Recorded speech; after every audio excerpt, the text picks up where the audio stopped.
Pemirsa, Rafael Alun Trisambodo diduga memiliki harta tidak lazim.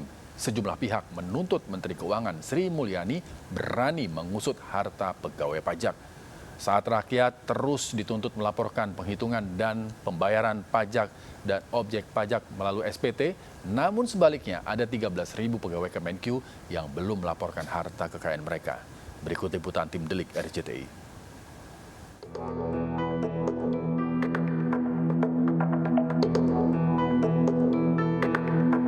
Keberadaan mafia pajak di Indonesia sudah bukan hal baru. Seperti benalu, institusi pengumpul pajak masyarakat ini terus digerogoti oleh oknum-oknum pegawai hingga pejabatnya sendiri. Faktanya di sisi lain sejumlah oknumnya justru asik bergaya hidup mewah. Bahkan tak segan mereka pun memamerkan kehidupan mewahnya tersebut di media sosial. Hal ini pun memancing rasa penasaran publik bagaimana seorang aparatur sipil negara bisa memperoleh kekayaan bernilai fantastis.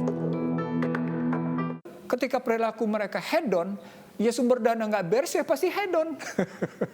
Kalau sumber dananya tidak jujur, pasti perilakunya perilaku snobis, hedon, materialis gitu.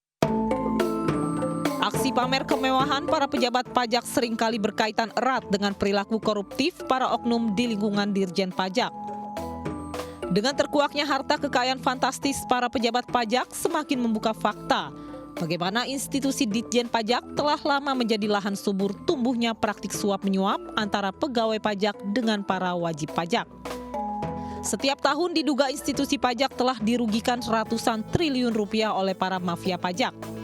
Sayangnya, meski sudah banyak kasus praktik mafia pajak yang terungkap, hingga kini negara seolah tak berdaya menghadapinya. Lalu seperti apa para mafia pajak bekerja? Riset kita ya, hasil investigasi kita, rata-rata adalah berperan dalam tanda kutip ya, sebagai konsultan pajak. Jadi misalnya seperti tadi saya bilang, seharusnya si wajib pajak ini harus bayar 100 miliar misalnya. Nah, karena si pegawai pajak itu bertemu langsung dengan pihak si wajib pajak, maka kemudian terjadi proses nego. Faktanya, kasus mafia pajak selalu saja bermunculan dengan jumlah kerugian yang kian fantastis. Hal ini tentunya semakin menjadi ironi saat pemerintah justru kian gencar menarik pajak dari masyarakat. Saat ini bahkan muncul gerakan masyarakat menolak membayar pajak akibat semakin menurunnya citra Ditjen Pajak di mata publik.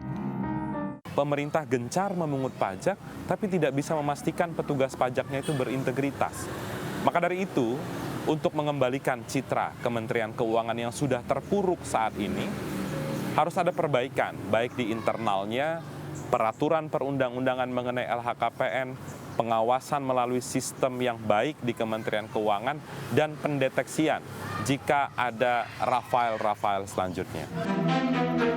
Memberantas mafia pajak memang bukan pekerjaan mudah. Selain cara kerja yang sistematis, keterlibatan nama-nama penting juga ikut mempengaruhi pola penegakan hukumnya. Tak dipungkiri saat berhadapan dengan kekuatan maupun kepentingan besar, hukum seolah dibuat tak berdaya sehingga penanganannya pun tidak menyentuh semua pihak. Karena itu, selain pencegahan, penindakan hukumnya pun harus diperkuat.